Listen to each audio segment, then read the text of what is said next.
And Tuesday for you, Sam, currently looks like this. This is your wildcard draft for game week 31 onwards. And of course, you'll be setting yourself up for the rest of the season, I suggest. Talk us through it. How are you thinking?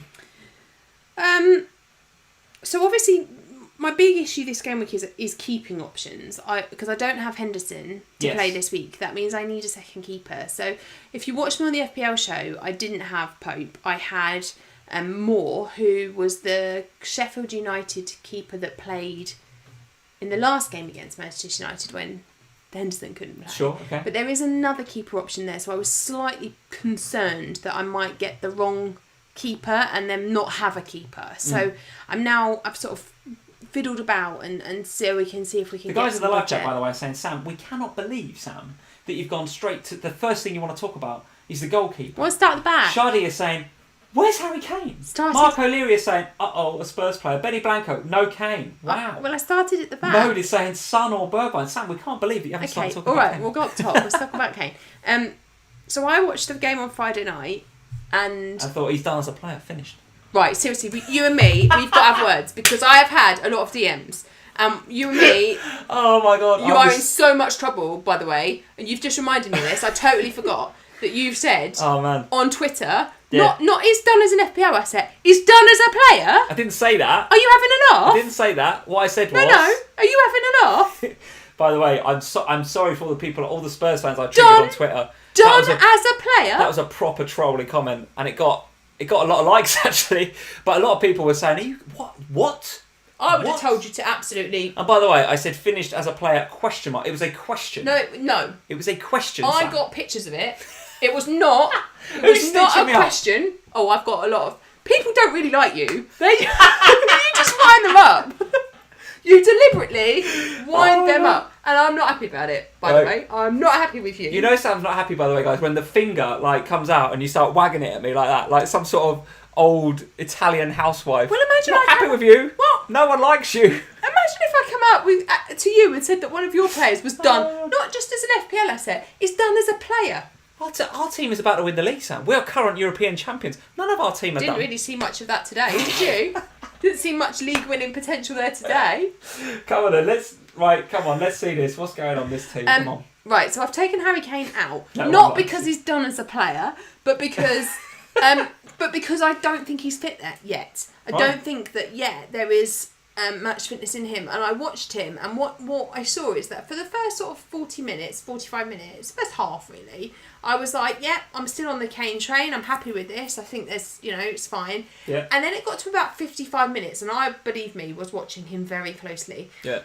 And the legs just went, and you could see that the fitness wasn't there, and I was watching him thinking, all that's going to happen here is he's going to start dropping back and he's going to defend. And that's exactly what happened because he just didn't have the legs. And then what we saw is... He started winning headers in his own box, didn't he? And you're like, ooh. And he was on the pitch to defend by that point. And what we then saw is that it was up to the likes of Son and Gedson Fernandez and Lo Celso, who'd come on by then, to do the I like him, by the way. Yeah, do you think he's dead as a player, or...? Giovanni Lo Celso is absolutely alive as a player. I think he could be a very good player for you next season. Great. Well, I'm glad you think somebody is. So they were up top. So I watched it very carefully, and so I then was sort of looking at my fantasy team, and I was thinking, do I want a player...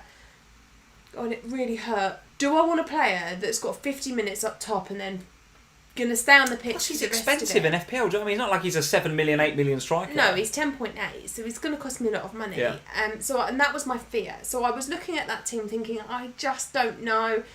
And then I looked at Son, who I thought had a really average game. Really average. And I thought, I don't really want you either. It was those mid-priced midfielders that really came to the fore because I am feeling okay, but I actually thought Lamella had a good game. Christ. I had a good game. What Has happened to you? No, it's well documented, my love for Lamella, or lack of. But actually, don't get me wrong, he reminds me of Dirk Kuyt, actually. For those Liverpool fans that can think back to the Dirk Kuyt era, he's all work ethic. He's all, getting in amongst it, and he'll do it. But he's guff in his final ball. Like Lamella, his decision making is terrible, but you cannot knock him for his work rate and his persistence and trying to win the ball.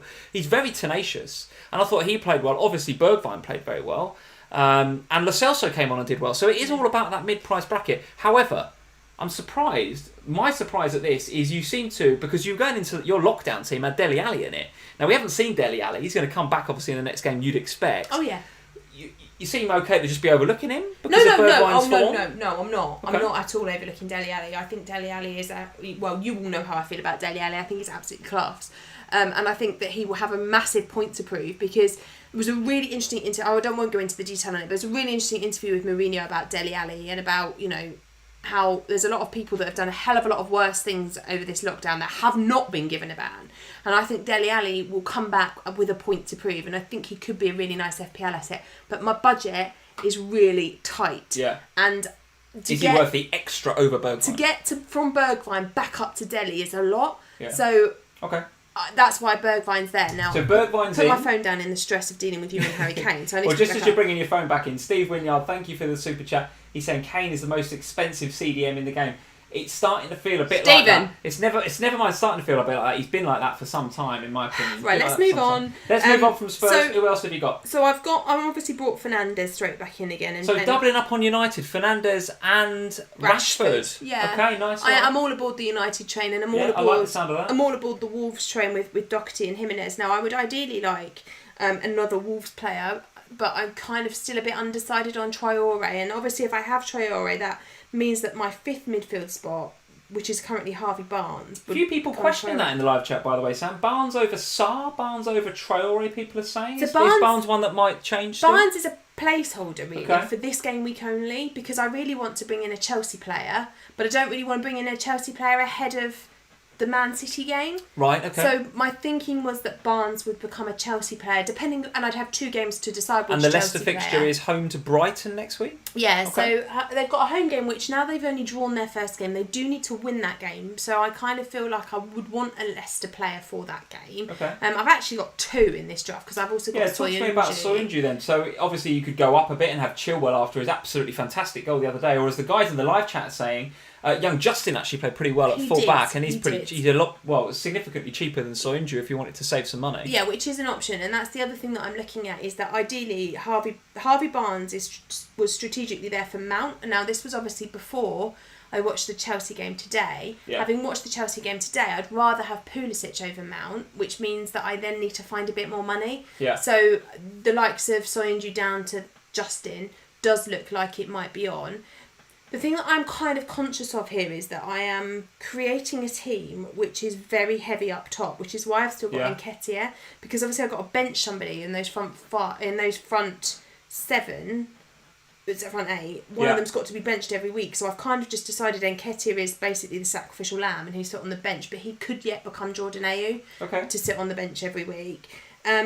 This week, I mean, at the moment, I'm benching Lascelles, which seems ridiculous against Aston Villa, but it does, yeah. I don't know who to drop. Your choice between Salah and Mane. You're going Salah right now. No, well, I was going Salah, but now I'm really unsure about what to do about that. This is going to go to the wire. This one, the decision between Salah and Mane, because obviously Salah also is a bit more expensive than Mane, so I could save myself a little bit by downgrading Salah to Mane. Which would then give me a little bit more budget if I'm looking to upgrade Harvey Barnes to Pulisic from 32. Yes. But I'm very comfortable with the rest of that attacking lineup. So I think having KDB, Bergwijn, and Fernandes alongside Rashford and Jimenez up top, that just has goals screamed all over it. I'm really pleased that I managed to get Doherty back in there, because that was something that was key for me. Keeping Trent obviously so important, because I've got so much value tied up in him, and he is absolute class. That, going back to my keeper where I was starting, Pope I just put in there as a placeholder last night. I don't think it's going to be Pope unless I see something world class from him tomorrow, which I don't think I will. There are other options there. The Newcastle keeper Dubravka maybe is a good option. Didn't fancy the Wolves double up with Patricio in there? Well, that's the other possibility, but he is a little bit more expensive again, so then that's taking a bit more budget, and I'm trying to free up budget. So I mean, and the other factor here is that obviously my plan was to just set and forget Henderson for the rest of the season from 32 onwards, so I only really need a keeper for 1 game week, and then they'll probably go out and be replaced by bench fodder. Okay. There's a lot of guys in the live chat saying that there's a lot of call in Manchester United right now for Greenwood to become more of an option. Instead of Daniel James, actually, some of the guys in the live chat are saying. So what about although you'd have then Rashford and Fernandes and Greenwood as well.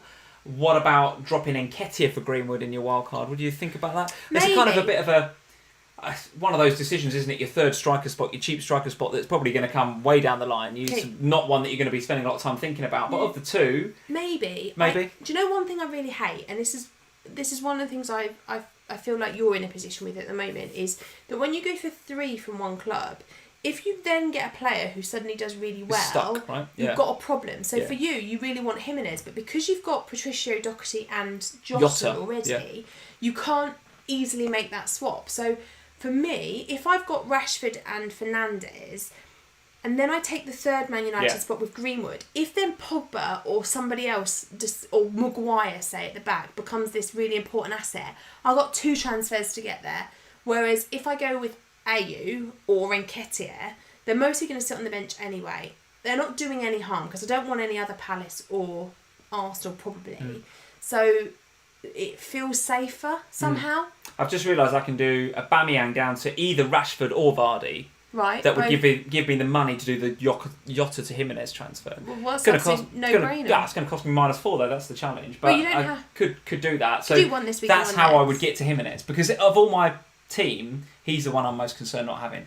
Yeah, and I can understand that. But I mean, there's nothing wrong with your team for next week, so you could easily keep it as it is for this week, roll the transfer, and then do that transfer next week and have Jimenez for the rest of the season. Quite possibly. So there we go. That is your wild card. As obviously, stay tuned. To at FPL Family over on Twitter and Instagram, particularly on Instagram where you are, because you will be giving obviously wild card draft updates, I suppose, over the next sort of few hours before we get into it again on Tuesday night. Listen to my